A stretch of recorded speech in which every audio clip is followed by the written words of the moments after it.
Welcome to the world of CDR BeerLab, the fast and easy-to-use analysis system designed for breweries of all sizes. With CDR BeerLab, you can monitor in real time the quality of your beer, from the grain to the finished product, analyzing parameters like bitterness, color, alcohol content, and much more, all directly in your brewery. No more waiting for lab results. As the Brewfeast brewery claims, with CDR BeerLab, the immediate benefit was undoubtedly the speed of execution in the various analyses that we undertake here in-house in the internal laboratory. Simple, accurate, and fast. With CDR BeerLab, controlling every stage of production is within everyone's reach. Let's discover how to enhance your beer with a professional tool and immediate results.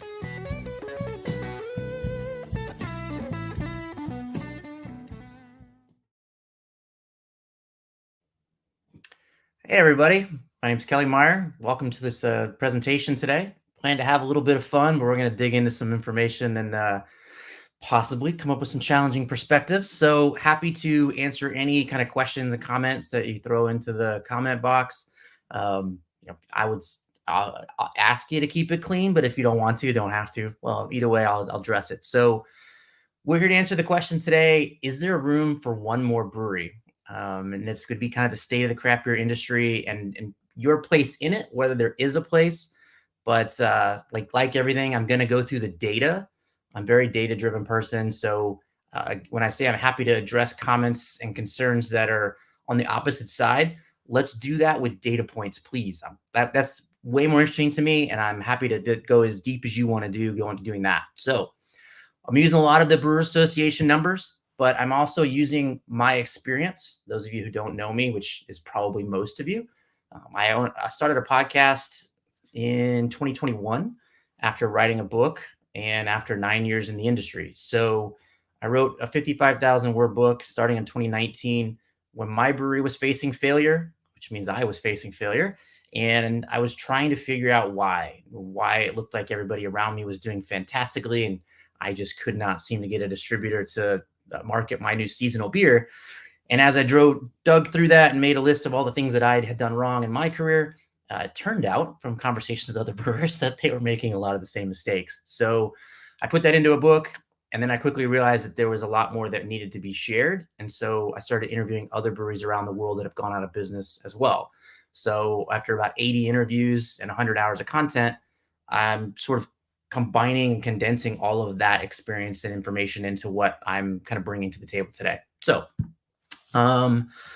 this is an example of some of the breweries that I've interviewed. I've done wineries, I've done breweries. You'll see little brew pubs in the rural area. You'll see urban breweries that are paying $10,000 a foot for rent. There was a mix of, there's some wineries in there. There was a vegan brewery, which was one of my favorite interviews. And a lot of farmhouse breweries. So, I've kind of slowed down doing that. There's a brewery from 1997. There's breweries that started the same time I did and closed a year later. So just a wide variety of different people that I've talked to and different experiences I've had. So let's get to the point. So again, like I said, I look at the Brewery Association's numbers and have done that for, obviously back when I had the brewery as well. But what we would hear, especially, so I incorporated in 2011 and opened in January 2012. So give you an idea of the 9 years that I spent in the industry. That early period when we had all of this massive growth in the number of breweries, and we did have a good growth in the actual output. And so we were growing output, we were growing revenue, and we were growing the number of actual breweries. And this is sort of a graphic that shows all of that, right? So in 2010, there was 10 million barrels of production, 7.5 billion in revenue, and just under 2,000 breweries, which all sounded like a lot back then. And then in 2023, we kept seeing all this growth. From my perspective, the Brewer Association kept kind of heralding the growth and saying, gosh, the industry's growing, we're doing fantastic. And that was where in 2023, we see all these growth numbers, right? 2.3 times as many barrels sold, which is fantastic. More beers getting out there, right? Almost $29 billion in revenue, which is up almost 4 times. That's fantastic. These are great numbers. They show growth for the overall metrics of the industry. And of course, the number of breweries, we all saw that one. I don't think we've hit 10,000. We'll see when the numbers come in at the end of the year. I kind of hope we don't. That's a different story for a different day. But as it stands, like right at 9,800, a 5.5x growth in the number of outputs. Again, that gets all over the place. You see it from Forbes, big media, Brewer Association said it. But here's what, in my opinion, was missing in the conversation. So growth for growth's sake, most people would understand that that's not always a good thing, and that you've got to temper that with, what does that mean to me, right? So again, I started my book in 2019 when I was facing extinction, and I would look at these other breweries, their Instagram accounts, their Facebook, what donations they were making to what, they brought how many people to GABF, and I'm like, dude, those guys are all fantastically successful. What the hell's wrong with my brewery? But again, when you dig into the numbers, so the bottom part shows when you divide these big sales numbers, these big production numbers by the number of brewery, now all of a sudden you start seeing a lot of red. And that is what mattered to me when I was looking at how does my brewery fit into this framework of all the success that we're seeing over at the macro scale, right? So if you take production just as a simple number, the barrels per brewery had gone up, or the actual production numbers had gone up 2.3% times the original number, but per brewery was down 58%, meaning that your individual brewery, as a percentage of this macro number, had got made less beer. In a nutshell, right? And there's more to it. We're going to dig into that in a second. But revenue side, same thing. So we're almost at 29 billion, but revenue per brewery is down 32%. So ultimately, your piece of the pie is smaller revenue-wise, which is mostly the only one I care about. If I could produce less beer and make more money, that's always a better win for me. But and then market share per brewery. So really, that's the number. If you would ask me throughout the last few years, like, what am I looking at? How do I define the healthy industry? I think that's the number. And so to try to tell me that revenue and production are growing, but my percentage of it is shrinking, doesn't make sense. So market share per brewery means that the market share of craft beer in the United States as of right now is 13 something. And again, we'll get new numbers in the spring from the Brewers Association. And at that point, that may change. But what we saw was about a 13% or let's say 14. I'll give you 14% penetration of craft beer into the overall beer market in the United States. But per brewery, that went from 0.43 to 0.25, meaning that you're just fighting with everybody else, again, for your piece of an ever shrinking pie at the end of the day, considering how many new breweries are coming online. So let's break that down. Obviously, the closing and opening trend is something that we have talked about. I think that most breweries are pretty well aware of what that looks like, and what we're growing the number of breweries, but we're also growing the number of closings. And so if you look at the graph all the way through 2010, 163 new breweries, 2017, kind of the peak, just under 1,200. So what does that mean? That means good, right? There's more breweries. Finally, people are getting beer in rural New Mexico, where they were stuck with just Modelo and Corona for years. But at the end of the day, like, we're here to answer the question, how do you open a business in this environment, right? So from that perspective, you look at just the last 3 years, we've lost 1,070 breweries. Now remember, we talked about in 2010, there were only 1,700. So if you think about how different the marketplace is and how risky that endeavor is, like, if you're asking me, should you open a brewery, you darn well better think about that, right? Like, I told you I did have 80 interviews currently done, and I'm continuing to interview more people. There's a brewery in Maine I'm interviewing this afternoon. Thank you, Matt, for taking the time to share. And what that means is that I've only talked to 80 people that have gone out of business, that have faced this failure. And even in that, the stories I've heard are heart-wrenching. So to multiply that out and say, just in 3 years, we lost almost 1,100. I can't even imagine the emotional toll that would take on me to have those conversations in a year. So for me, what I'm trying to say is don't ignore that number for the big number, because ultimately we're talking about people's lives. I've interviewed people that were facing suicide, that lost wives, that don't see their kids anymore. Like there's a lot of catastrophe there. So don't take that number and just throw it away. But all right, back to the other stuff. So good news, right? 17, 18, and 19, there's huge numbers of new breweries, really 16 too. So we're adding 3,000, 4,000 breweries over that period of time, even with the net of the loss. But there's almost a 20% increase and a 250% increase from the 3 years before that. So we're just showing that the graph is not just going up, it's going up dramatically, which again was touted in the media as being a good thing. And in the overall scheme of things, like if we're just trying to say like how much is craft beer getting out there, sure. But again, we're looking at the big growth there of the 3 years. What you're seeing from 2016 to 2019, 45% of the breweries currently open today opened in that short period of time. And I'll get more in detail into kind of like what happened during those years, but I'll give you one quick example. Gary from Deschutes in 2018 he was planning on opening another brewery on the East Coast. And in that year, he decided, quote, the market was sending signals that it was not time to do that. Interesting. When you look at this graph, that nobody else seemed to agree with him. So, but he was right. And hindsight has proven that he was absolutely correct. So, production by brewery trend. So this is where we take that big production number that I talked about earlier and really divide it out by brewery. And what you start to see is that where the broader industry is growing, the actual production for individual breweries is not. And then this really just talks about that top line number, really doesn't explain with most of what, there are quite a few other the presentations that are being done on this, that the people are going to talk about, how to manage costs, how to increase your margins on the products that you make. And that, again, this doesn't tell that story. So one of the advertisers for my podcast is Brewery Direct.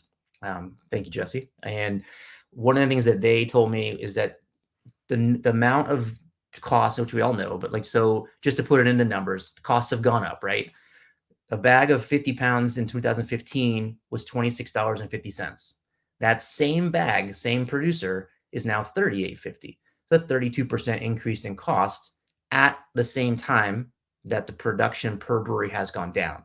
So your brewery is making less beer and it costs more to do that. That is a double margin whammy. That's not really a word. I made that up, whatever. But ultimately what you're saying is that it really is going to hit your bottom line really hard, which is probably why we're seeing so many brewery closures. One big reason for that. Same thing they have with shipping in Texas. It was $75 to $95 a pallet. And in 2024, it's 94% higher. So they have to pass that along. So that's where their costs go up. That's where your costs go up. Why did that happen? We can blame seltzers and lagers, but we'll get back to that. Consumers changing preferences, right? We all know that. There was actually a presentation about that coming later, I believe, in the thing for this. I apologize. I don't remember who's doing it, but I do think it's an important thing to talk about. Lack of differentiation in the market. You think about, if you're going to go into the market today, be able to produce this much beer, how are you going to make your IPA 26% better? Is that going to make a difference? I can tell you that it won't, but there's no way to do it. Like, there's no way right now, and I would love to hear it from an innovation standpoint. How could you make your IPA 26, 50%? There's no way to come on the market with an IPA and just destroy. Lager, same thing. There are people like me and a bunch of people listening to this, I'm sure, who are beer folk. We can pick apart a lager and we know what an awesome one is. The general population doesn't, and they don't even care. So how are you going to differentiate? Another thing that this doesn't talk about is the product mix. So somebody better than me who loves numbers more than me and has a lot more time could go back to 2010 and look. There's probably a way to figure out what the average number of beers brought to market was per brewery in 2010 versus today. I don't have an abacus, but I would guarantee you it's somewhere around 3 to 5 times the number of beers. Rotation Nation, no one wants the same beer. The way to make profit on beer is scale and consistency. And I don't care. You can argue with me all day long from a business model perspective. The idea that you're making 6 seasonal beers every 2 months and not recreating the same beer over and over, it's not a profitable way to do it. There's so many ways to fail that I've seen, that you've seen, that we're going to see more of, unfortunately. So too many SKUs versus core styles is a big problem. And that, again, you look at shrinking number of output versus the more competitive nature of how that output looks. And I struggle to find where there's profit in that model.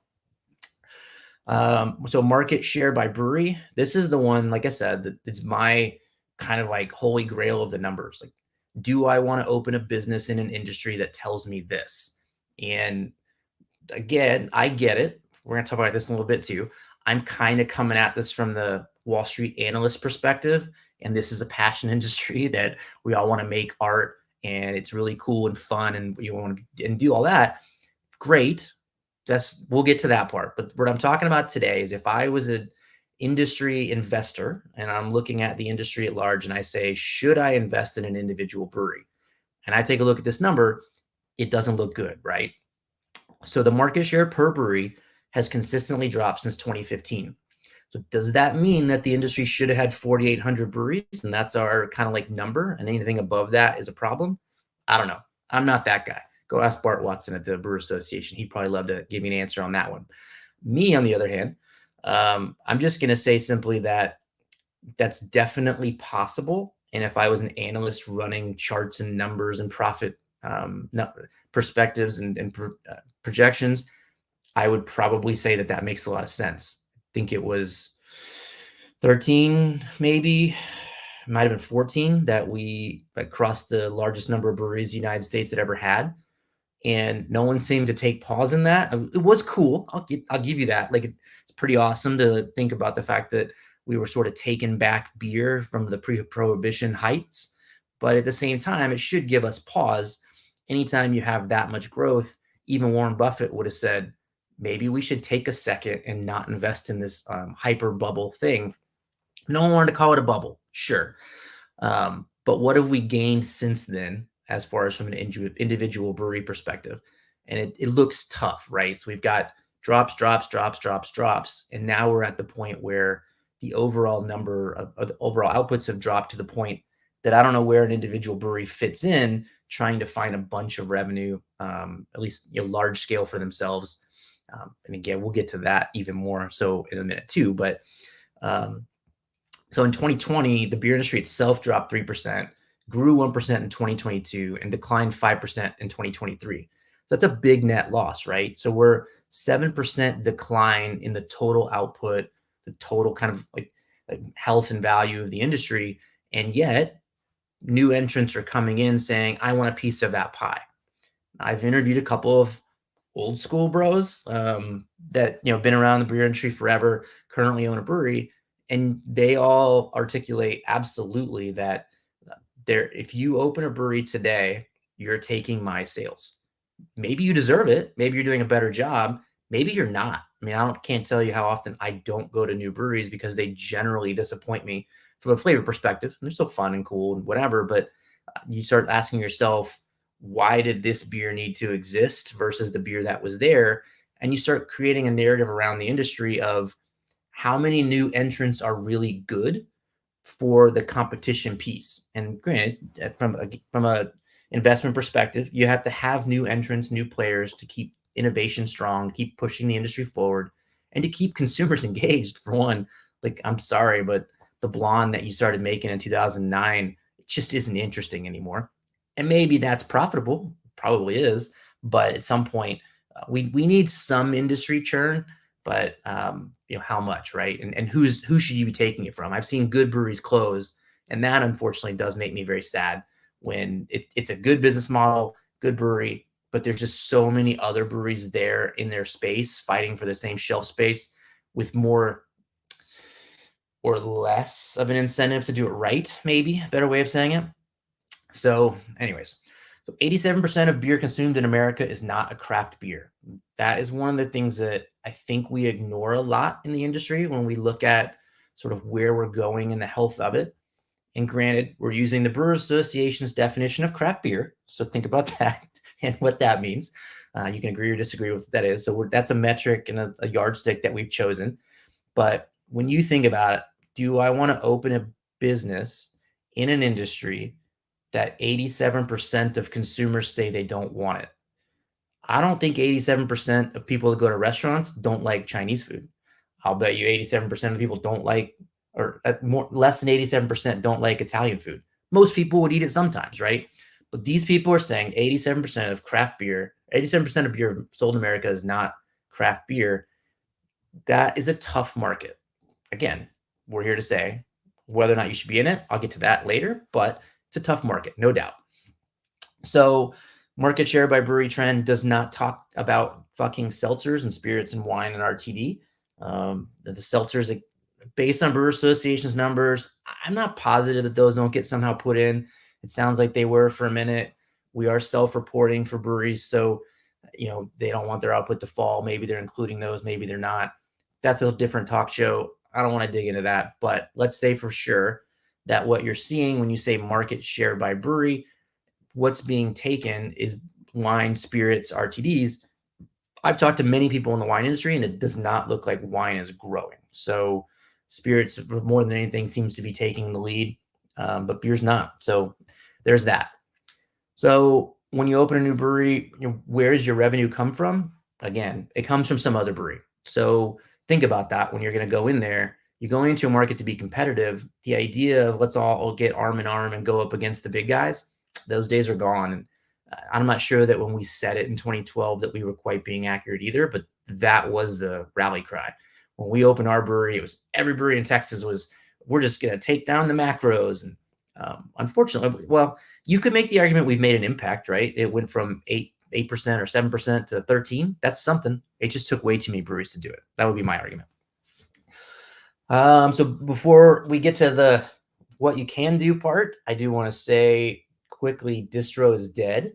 And I think we all know that, but it's one graphic I want to put together just to show it was 10,000 breweries. Those have grown, as we've discussed. What hasn't changed dramatically is distributors. In fact, I've talked to a few people who wouldn't go on record who said that the numbers that they've seen is that they've actually gone down because of consolidation. No offense to Reyes, the big guys, craft beer, but the consolidation for small breweries is never going to be good. And we know that inherently. We know that from experience. We can look at the numbers. And so 3,000 distributors are squeezing it, the 10,000 breweries access to market. And the retailers are there still so damn many. How do you jump that? And there's a bunch of ways. Obviously, self-distribution works to an extent. Most breweries don't make money on self-distribution, even though they think they do. And I would love to look at your numbers and pick them apart for you if you want. But the over-under I've found for most breweries is about $160,000 a year with one rep, one truck, and one line cleaner to be able to be profitable at the level that you would have been with a distributor. So again, we can discuss that offline. But I always, so this is a struggle I come through with my podcasts and my book, that everybody thinks inherently based on the tone, and there was some anger in there, especially the early podcast episodes, but that I would tell you that you can't or shouldn't open a brewery. And not exactly. And then I guess if we're going to back up, the first 10 episodes of the podcast, I probably did say that.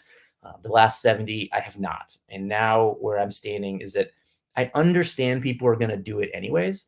And I don't disagree with that inherently. It's more important to me that if you're going to do it, that you understand how to do it right and how to mitigate your loss. So what I'm not going to tell you is that you need to collaborate, innovate, and create a community. And the reason I'm not going to tell you that is because that's stupid.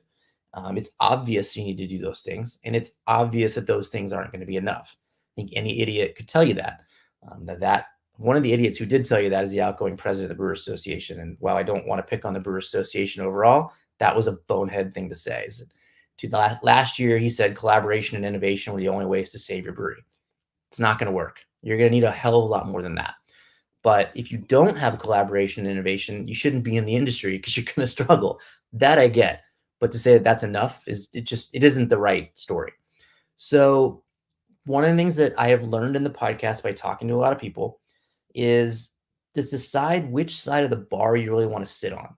And that sounds obvious, but I don't think people are doing it. And I know a lot of the guests that I had in the podcast who closed down didn't do that. And what they had told me was that at the end of the day, what they really wanted was to be able to go in the pub, be able to talk about how that's my beer, sit at the end of the bar, get free beer, and have a minor celebrity status.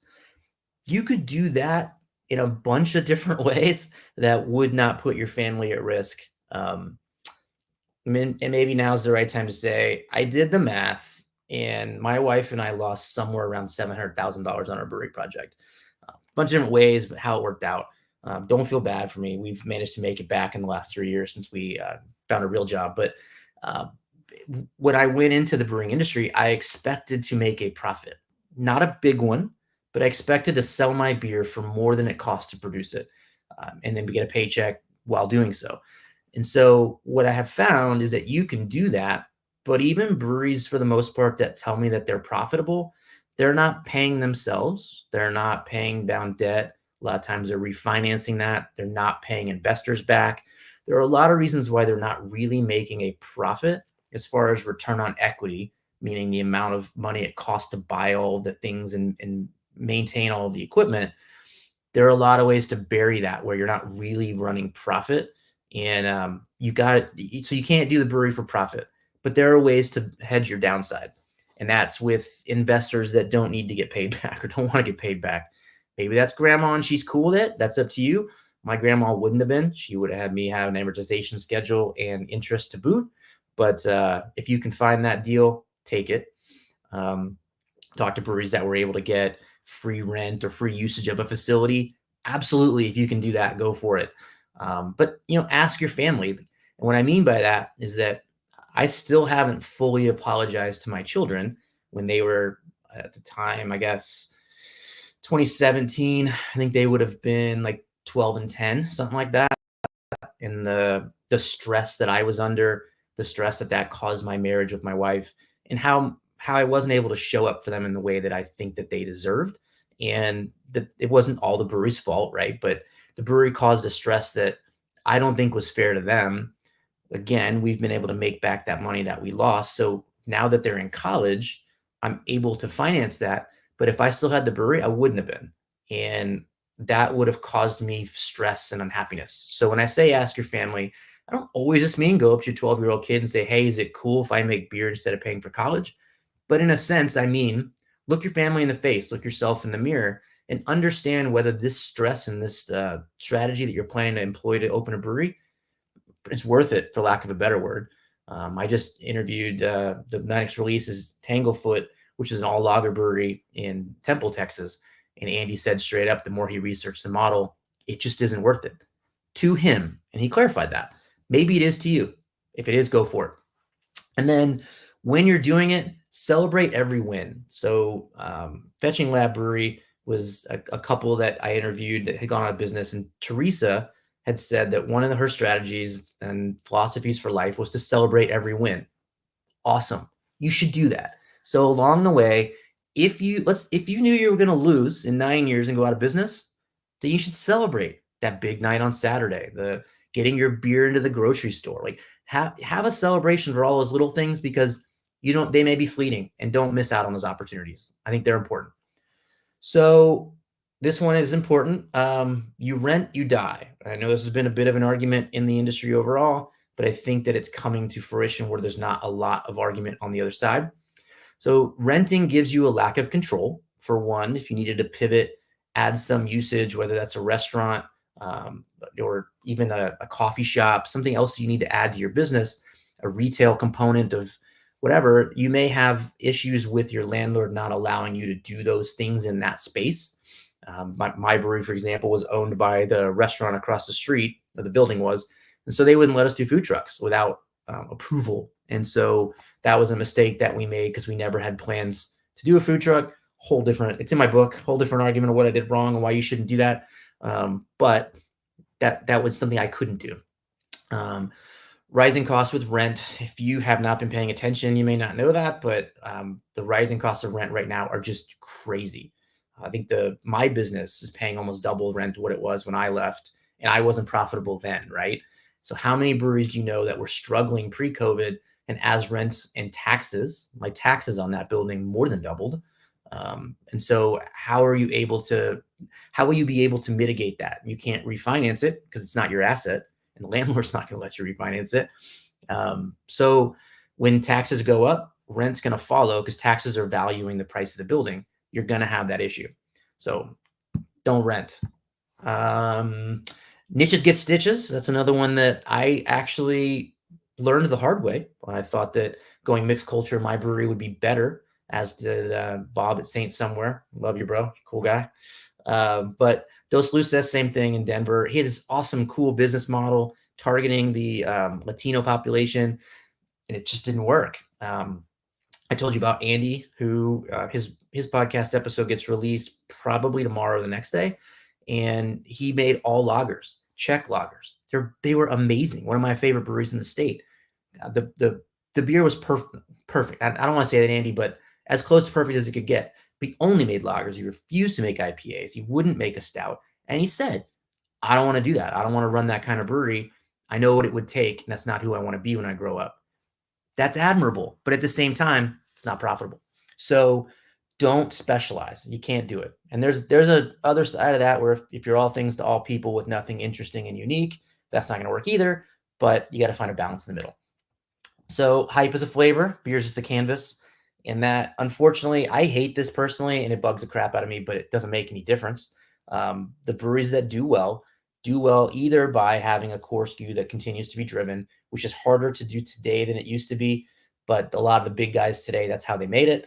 But the hype thing is the one thing that makes any difference today. You've got to find some marketing, PR, and branding. Do it well.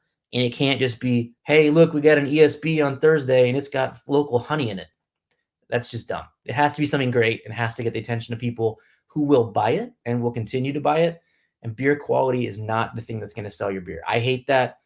It doesn't make me happy. You can use the argument of the 3 breweries that it works for, and I think that's correct. But what about the 9,700 others that it doesn't? So we'll look at that. The other thing is brew for profit. This is one of those things that the more and more I talk to people, you put together a business plan. More often than not, that business plan is put together with just basic top line numbers you have to hit, and you go back in and you find a way to hit it on your numbers. They're not really based on reality. So Rocket Frog, I put in here as a good example. Wallops Island was a great beer, GABF award-winning beer. And when Richard finally went back and as he was struggling and said, why the hell am I not making money? And he looked up the recipe for it, compared it to the sales price. Turns out at distribution on the shelf, this quick moving GABF award-winning beer was actually losing him money. And as much as on paper right now, you're like, what in the hell? Why would anybody do that? He is by no means unique in that. And there are more breweries even that don't do that math and are just continuing to lose money. So don't sit on your high horse. Trust me on this one. This is a big part of the industry. Brew for profit. The beer the more boring it is, the better.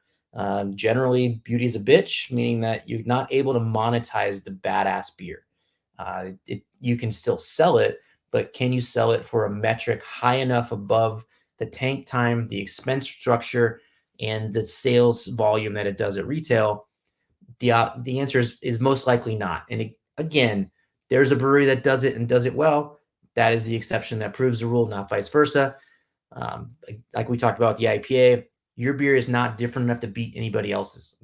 That isn't working anymore to come in with a better beer. Got to have a better marketing slogan. And it's got to be more, you'd be better off making a more profitable beer that you could invest in tastings at retail, buybacks, however it takes to get it out there, than it is to make a better quality beer with no margin. And I don't like that either, but it is what it is. So your body can survive up to 2 months without food, but your business cannot. Meaning, if you don't have food in this day and age, you're in deep trouble. And I'm sorry if you have a brewery today that doesn't have food. I get it. It sucks. Mine didn't. As I said, I wasn't able to. But if you don't have food, we could go into a variety of reasons for why that is. You're not going to make it. And Trucks don't work, in my opinion. I have seen them work, but I have seen them not work more. I tried it in my business and it was an absolute fiasco, and I would never do it again. So you can lease the space. I have seen that blow up multiple times, including near me. There's been a couple of breweries that have tried it. It just doesn't work. You can lease the space to another restaurant, but at the end of the day, you can't control it. They do what they want. They don't necessarily work the same hours. You don't have that authority. And again, if you have to have food, then you have to always have food. It can't be based on somebody else's desires and wishes. So professional kitchen experience. If you do open a kitchen and you don't know what the hell you're doing, you can't scale the tomatoes across 6 different recipes and understand when you order fish and when you don't. I don't know all of those things, but I know for a fact that if you don't know all of those things, you're in deep trouble. I did read Anthony Bourdain's book, No Reservations, and that did open my eyes somewhat, but that does only make me realize that I don't know what I'm talking about. So profit-based menu design, strategic ordering, same thing. Hiring. Do you know what a good service staff looks like? Do you know how to hire a solid manager? More often than not, I have heard the answer to be no. So at least the experience that I've seen, what ends up happening is no. So the other thing, don't employ yourself. Work on your business, not in it. I've seen many, many breweries that I have talked to both on the show and off who try to be the brewer or try to be the taproom manager, and something always slips through the cracks. Yeah, and I get it that you have to do it. I had to do it. I didn't want to do it. My wife didn't want to do it. There were jobs we wanted to do, and we wound up doing all of them because you have to. But that should have been a red flag for me that the business isn't working. And so you need to plan to not be an employee. Owner's salary is not profit. Now, I've heard this one many times. People would tell me that they were profitable, and when we go dig into it, they're either not paying themselves a fair wage, not paying themselves at all, or somehow not paying something else. And so opportunity cost and expense against profit. This is one. So I said that I lost basically $750,000 in the brewery, and I gained it back. So the argument is the 3 years, 4 years before that, had I gone and gotten the job that I have now, and my wife got the job she had now, we missed out on about $1.5 million in revenue doing that, not doing that. That for me, on my personal finances, that is an expense item against profit. So if I'm saying I don't want to make $1.5 million doing this, I want to instead make beer and have fun doing it because it's cool and I love the art of it and I get to put my face on the label or whatever. Sure, but that's I'm giving something up to do that, and I need to understand what that is. So also hire professionals. Are you the best at the job? So a lot of these brewery guys I've talked to who are running the tasting room have no experience running a tasting room, don't have the headspace for it or the patience. Hire an expert. If you're not the expert, get the hell out of the way. Build your brewery for scale. Another mistake a lot of us make.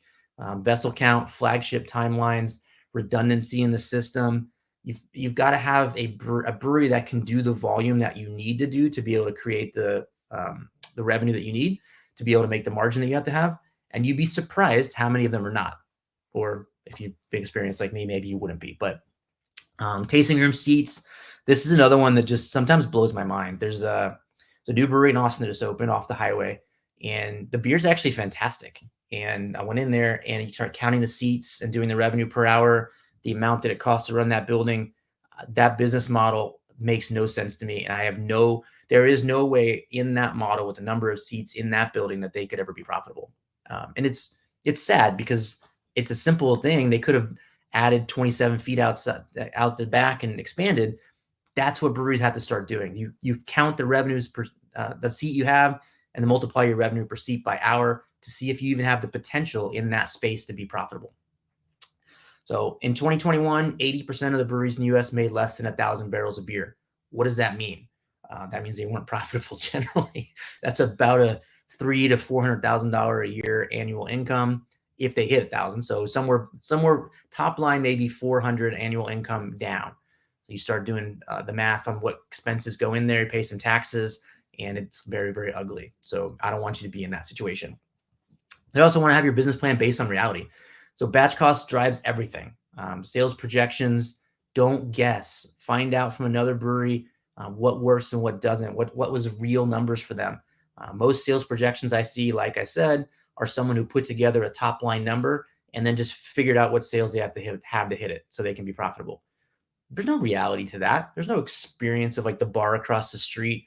If the revenue that you're claiming to need is 3 times what the other breweries do, then it's not going to work. And that's obvious. But even at one time, do you have a legitimate way to justify that revenue in your sales projections? And in my experience, probably not. So tank time set with a buffer on yeast misbehavior. A lot of times people run best case scenarios on their business plan. Never do that because I've never seen best case scenario really happen.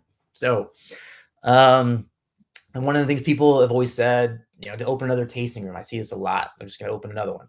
So have you ever managed multiple facilities? I did. My career before beer was I had 8 Anytime Fitness locations that I owned in 8 different cities. Closest one was a 26-minute drive. And it's harder than you think when you can't be there to manage people effectively and to have your soul and everything that you want driven into that business. So don't think it's going to be easier. It's actually harder to manage multiple places. Your costs are almost always higher. So the next facility that you have, your rent typically is going to be higher. You're starting at a higher number, so it's going to go up faster. Your payroll to hire someone who would be you is going to be more expensive than you, typically, like we talked about earlier. Like every owner doesn't take enough. And then so payroll, rent, cost of capital, all that's going to be more simply because of the fact that it's not going to be as scrappy. So adding additional tasting rooms is not usually the answer. So get capital.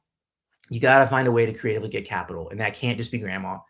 If you can't afford to do it right, you will fail. Your cost of capital could be the main thing that's going to kill you.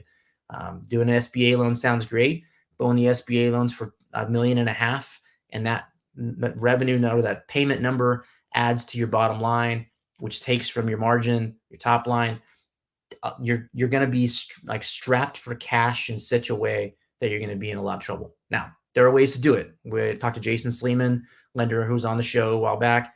He obviously has creative ways to do it, has breweries he works with that are doing it right. But if you just go random loaning, random capital, you're going to wind up with whatever you get. So talk to somebody like him, like an expert, figure out how to get capital in the right way. Equipment leases are never the best solution. So I talked about the fitness thing. I did it. I leased the first 3 facilities that I went into. I could argue why that makes more sense there, but never do a lease unless you have to. And I usually think you don't have to if you're a little more creative. So distro is dead. We talked about that. There's no ROI to it, especially on a small scale, even worse on a large scale, simply because the people you have to hire, the buybacks you have to employ in there. There are breweries who are profitable doing distribution, but if you're new, it won't be for you. And if you're not large enough, it won't be for you. The resource deployment itself is a problem. So just being able to understand that the amount of money and time and energy you're putting in that, had you put it into your one facility or your one facility and the one grocery store you manage, that you could make a hell of a lot more money. And it's just inconsistent, which anyone who's ever been in distribution for a while knows. You stock up a warehouse, you never sell to them again. It's inconsistent and very hard to run a business that way. So in summary, is there room for one more brewery? So I think, again, most people, I believe, kind of hear the name of the podcast, hear the name of the book, maybe take a look at my snide, smartass demeanor and think that my answer is always no. My answer is not always no. But again, I think the most important thing to consider is that you do it based on knowing everything about what's going to happen. And for lack of a better word, having low expectations. So you're not going to become a millionaire in the beer industry, but you can have fun. You can, some of the nights in the beer business for me were some of the best times of my life. Admittedly, coming in as a podcast host and going to the beer events now is a little more fun because I know that I don't have that kind of stress and doubt over my head, but that's me, right? Your life is different. Your family situation is different. And hell, you might be a hell of a lot more rich than I am. So you might want to lose some money or at least, be able to break even longer. So the answer to the question is search your heart, you make the decision, and hopefully you make great beer and I'll come support it. So I hope that helps. But that's it. That's what's kind of wrapped up. I'm finished with everything I have to say. If anybody had any questions, you're welcome to reach out to me, phone, email, or if you had anything to put in the comments, I'm happy to answer those as well. But I appreciate you listening and hope to meet you guys one day soon.